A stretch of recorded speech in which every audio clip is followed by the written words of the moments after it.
Hey, good morning, church. I'm Kyle and happy to be with you today. But we are talking about a heavy topic, suffering. If you were with us this past week in our Explore God series, we talked about why does God allow suffering? And I wanted to just share something that kind of helped me get my mind around kind of some of my understanding of why God allows suffering, but also a truth that we can hold on to that's good news for us. And so first I'll just start. I am a dad. I have two kids, Lucy and Owen. And over the years of my kids growing up, they're 8 and 5 right now, and we still got a lot of time to grow up and more life to come. But I've had some experiences where my kids have suffered in different ways, big and small. But one thing that I thought of first was when my daughter Lucy was really little and she was trying to climb up on our couch. It's only a foot or so off the ground. There was carpet below it. But me and my wife, we let her try to climb up knowing that she could fall.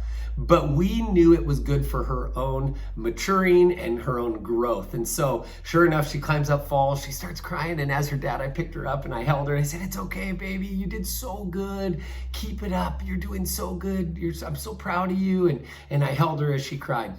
And then I think of another scenario where when my kids were little and they had to get their first shots. And I remember holding Lucy in the doctor's office and she was happy as can be. And then that shot came and man, did she change because it hurt and she was in pain and she cried. And I held her and I comforted her and I said, "It's okay, it's okay." And what she didn't know is I allowed that pain because it was saving her from future heartache or hardship or pain, right? And then I think of consequences. I think of the idea that, heaven forbid, I hope this doesn't happen. It hasn't happened so far. But if I told my son, Owen, don't touch the stove, it's hot. But then my son touches the stove, it's going to burn his hand. There will be pain there and suffering. And I'm going to grab my son. I'm going to hold him. I'm going to put his hand under ice cold water. And I'm going to say, "It's okay, it's okay." But I'm also going to probably be saying, "I told you not to do that." But there's consequences. And so some suffering is allowed because there's consequences. And then last, on the playground, a lot of times what happens is there are older kids running around a playground who are so focused on what they're doing that they knock over one of my kids. And my kid falls down and maybe cries. And I would pick up my kid and say, "It's okay, it's okay. They weren't looking. They didn't pay attention to you." And then a lot of times we suffer in life. It's not really your fault. There's nothing you did to deserve it. And it's not something that's like, wow, this is for your own good. It's just the fallout of sin around us, the sin of the world. This goes for sickness and disease and those sorts of things, but also other people's sin, terrible things that people choose to do that impacts innocent people. All of those are things and reasons why I think we have suffering in the world that for our growth, our maturity, because of our future kind of protection from other heartache and pain. I think sometimes it's our own consequences for our own actions, and sometimes it's just the fallout of the mess of the world. But there's a verse in Matthew 16 that says, "In this world you will have trouble." Not a promise we love to hear. Jesus is saying you are going to have life-altering, shaking trouble in this world. Christians, you are not exempt from heartache and hardship.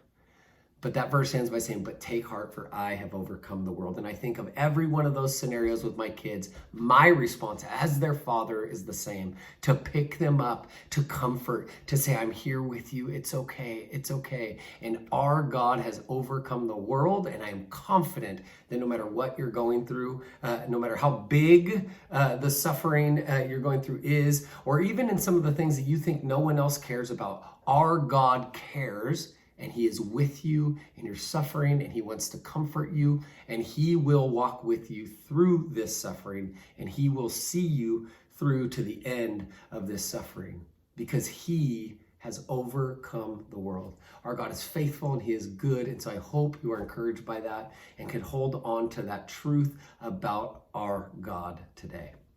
And so if you need help with anything, again, as a church, as your church, we would love to help meet needs. So you can go to tlc.org/help if there is something going on, or if you just want prayer, tlc.org/prayer. We would love to know what's going on. So as your church, we can surround you and lift you up in prayer and be there to support you. And so I hope this is helpful and encouraging, and we hope to see you this coming weekend.